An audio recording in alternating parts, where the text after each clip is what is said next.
Пиротехничарите од Дирекцијата за заштита и спасување предупредуваат дека ќе престанат со работа доколку не им се обезбедат услови за активностите на терен кои што се од животна опасност. 7 мината вработени во дирекцијата на ниво на цела држава, буквално со голи раце и без никаква соодветна опрема вадат неексплодирани убојни средства. За ова, како и за другите проблеми поврзани со нивното осигурување, бенефицираниот стаж и слично реагирале многу пати до сите нивоа на државата, а биле и на суд.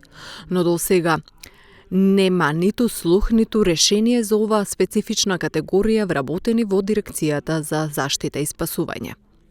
Ние одиме по еден, а треба да бидеме минимум по двајца.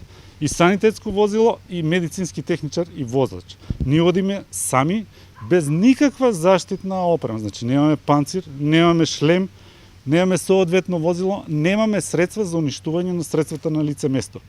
Значи, неексплодирано средство што е излезено од цевка, не се фаќа, едноставно не се допира, се уништува на лице место.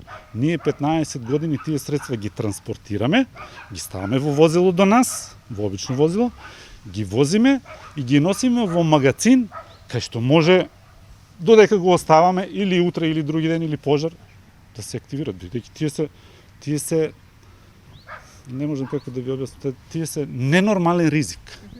Во моментов на територијата на Битола има обид за отстранување огромна количина неексплодирани убојни средства, но активностите прекинале бидејќи нема кој да управува со механизацијата за расчистување на теренот. Според изјавите на пиротехничарите, ова ќе им биде последна акција, доколку не се преземат сериозни мерки и чекори за обезбедување на нивната работа.